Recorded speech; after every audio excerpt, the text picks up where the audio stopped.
ನಾನು ಎಂ.ಆರ್. ಸುಬ್ರಹ್ಮಣ್ಯ ಶಾಸ್ತ್ರಿ.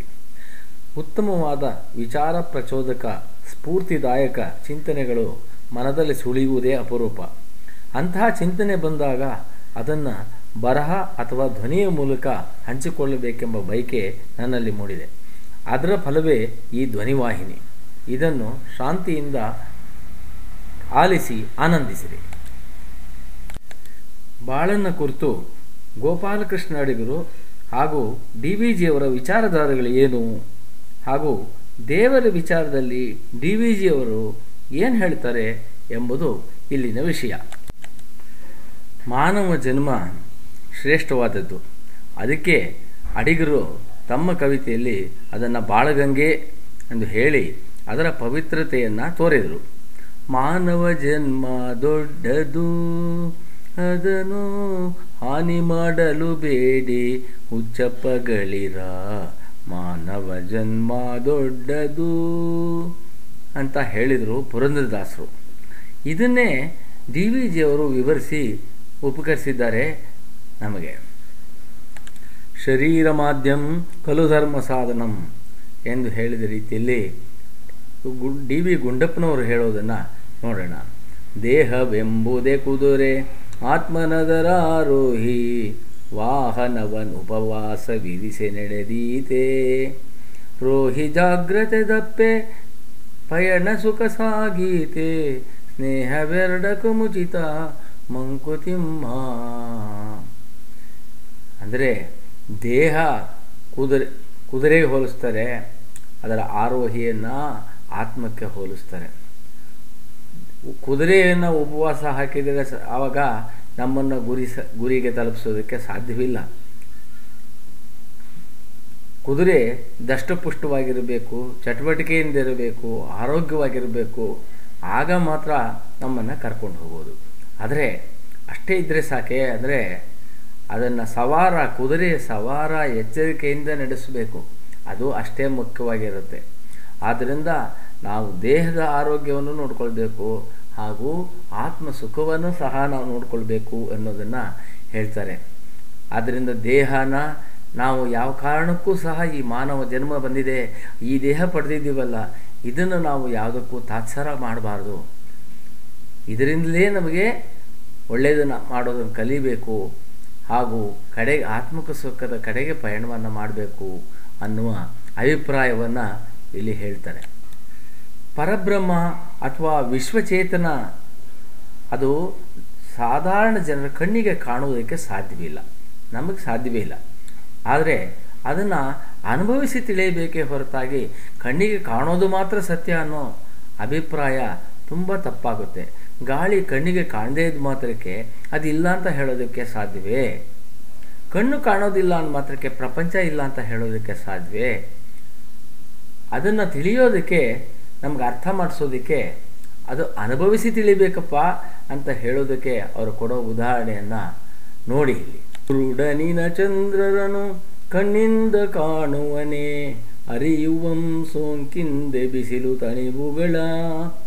ನರನು ಮಂತೆಯೇ ಮನಸ್ಸಿನ ಅನುಭವದಿ ಕಾಣುವನು, ಪರಸತ್ವ ಮಹಿಮೆಯನು ಮಂಕುತಿಮ್ಮ.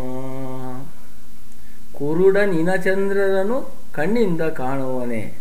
ಕಣ್ಣಿಲ್ಲ ಕುರುಡ, ಅವನು ಸೂರ್ಯನನ್ನು ನೋಡೋದಕ್ಕೆ ಸಾಧ್ಯವಿಲ್ಲ, ಚಂದ್ರನನ್ನು ನೋಡೋದಕ್ಕೆ ಸಾಧ್ಯವಿಲ್ಲ ಅವನ ಭೌತಿಕವಾದ ಕಣ್ಣುಗಳಿಂದ.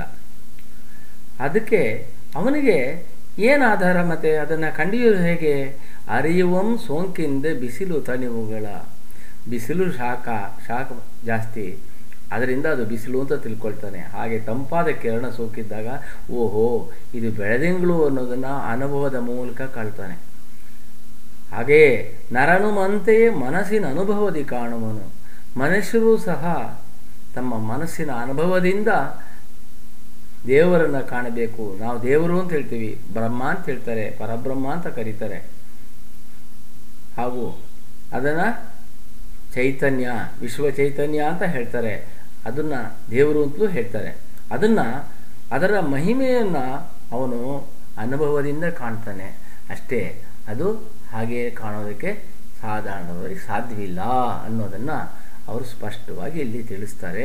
ಒಂದು ಉತ್ತಮವಾದ ಉದಾಹರಣೆಯನ್ನು ಕೊಟ್ಟು ಸಾಧಾರಣದವ್ರಿಗೂ ಸಹ ಅರ್ಥವಾಗುವ ಹಾಗೆ ಹೇಳ್ತಾರೆ. ಅದು ಅವರ ಚಾತುರ್ಯ ಅಂತ ಹೇಳ್ಬೋದು. ದೈವವೆನಿಸಿರುತೆ ವಿಶ್ವ ಪ್ರಕೃತಿ ಶಕ್ತಿಯಲ್ಲಿ ಜೀವವಾಸನೆಗಳಲ್ಲಿ ಪೂರ್ವಕೃತವೆನಿಸಿ ಧೀವರ್ತನೆಯಲ್ಲಿ ಪೌರುಷವೆನಿಸಿ ಪರಸತ್ವ ತ್ರೈವಿಧದೊಳಿರುತಿಹುದು ಮಂಕುತಿಮ್ಮ. ಎಷ್ಟು ಸುಂದರವಾಗಿ ಹೇಳ್ತಾರೆ. ವಿಶ್ವ ಪ್ರಕೃತಿಯಲ್ಲಿ ದೈವ ಅಂತ ಅದನ್ನು ಕಾಣಿಸ್ಕೊಳ್ತದೆ. ಜೀವವಾಸನೆಗಳಲ್ಲಿ ಪೂರ್ವಕೃತವೆನಿಸಿ ನಾವು ಹಿಂದೆ ಮಾಡಿದ್ದೀವಲ್ಲ ಅದೆಲ್ಲದೂ ನಮಗೆ ವಾಸನೆಯ ರೂಪದಲ್ಲಿ ಮುಂದಕ್ಕೆ ಬರುತ್ತೆ ಅಂತ ಹೇಳ್ತಾರೆ.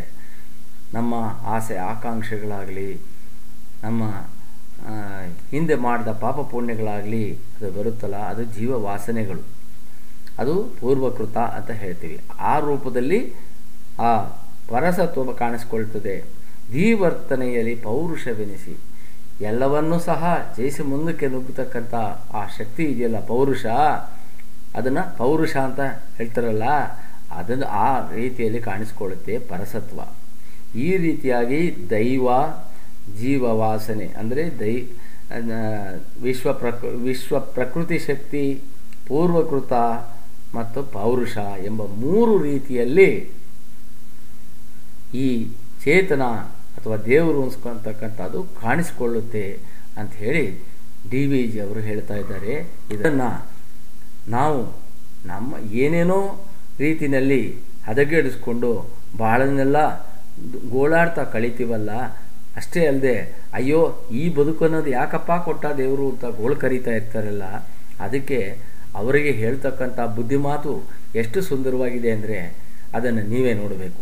ಬಾಳ ಹಳಿವುದೇಕೆ ಗೋಳ ಕರೆವುದೇಕೆ, ಬಾಳ ಹಳಿವುದೇಕೆ ಗೋಳ ಕರೆವುದೇಕೆ, ಬಾಳಿದಲ್ಲದೆ ತಪ್ಪದೇನ ಮಾಡಿದೊಡಂ, ಕೇಳಿಯದು ಬೊಮ್ಮನಾಡಿಪನು ನೀನದರೊಳಗೆ ಪಾಲುಗೊಳ್ಳಲ ಬೇಡ ಮಂಕುತಿಮ್ಮ. ಬಾಳನ್ನು ಗೋಳಾಡ್ತೀವಿ ಅಂತೇಳಿ ಬಾಳನ್ನು ಬೈಕೊಳ್ತಾ ಕೂತ್ಕೊಳ್ಳೋದು ಬಿಟ್ಬಿಡಪ್ಪ. ನೀನು ಏನು ಮಾಡಿದ್ರು ನೀನು ಬಾಳೋದನ್ನು ತಪ್ಪಿಸ್ಕೊಳ್ಳಿಕ್ಕಂತೂ ಸಾಧ್ಯವಿಲ್ಲ. ಆದ್ದರಿಂದ ನೀನು ಮನಪೂರ್ವಕವಾಗಿ ಇದು ಕೇಳಿಯದು ಬೊಮ್ಮನಾಡಿಪನು, ಇದು ದೇವರು ಆಡ್ತಕ್ಕಂಥ ಆಟ, ಕೇಳಿಯದು ಬೊಮ್ಮನಾಡಿಪನು ಅಂತ ತಿಳ್ಕೊ. ಹಾಗೆ ತಿಳ್ಕೊಂಡು ನೀನು ಅದರೊಳಗಡೆ ಪಾಲುಗೊಳ್ಳೋದಕ್ಕೆ ಅಳಬೇಡ, ಸಂಕಟ ಪಡಬೇಡ. ಅದು ದೇವರ ಆಟ ಅಂತ ತಿಳ್ಕೊಂಡು ಅದರಲ್ಲಿ ನಾವು ಜಗತ್ತಿನಲ್ಲಿ ಬದುಕಬೇಕೇ ಹೊರತು ಬಾಳನ್ನು ಬೈಕೊಳ್ತಾ ನಾವು ಗೋಳಾಡ್ಕೊಳ್ತಾ ನಮ್ಮ ಜೀವಮಾನವನ್ನು ಕಳೆಯೋದರಲ್ಲಿ ಅರ್ಥವಿಲ್ಲ ಅನ್ನೋದನ್ನು ನಮಗೆ ತಿಳಿವನ್ನು ಮೂಡಿಸ್ತಾ ಇದ್ದಾರೆ ಇಲ್ಲಿ ಡಿ ವಿ ಜಿಯವರು. ಅದರಿಂದ ನಮ್ಮ ಬಾಳನ್ನು ನಾವೇ ದೂಷಿಸುತ್ತಾ ಕೀಳರಿಮೆಯಿಂದ ನರಳೋದಕ್ಕೆ ಬದಲಾಗಿ ಬಾಳನ್ನು ಹಸನಾಗಿಸುವ ರೀತಿಯನ್ನು ನಾವು ಕಲ್ತ್ಕೊಳ್ಬೇಕು ಅನ್ನೋದು ಇದರಲ್ಲಿ ಬಹಳ ಮುಖ್ಯವಾಗಿ ನಾವು ಅರ್ಥಕೊಳ್ಬೇಕಾದಂಥ ಸಂಗತಿ.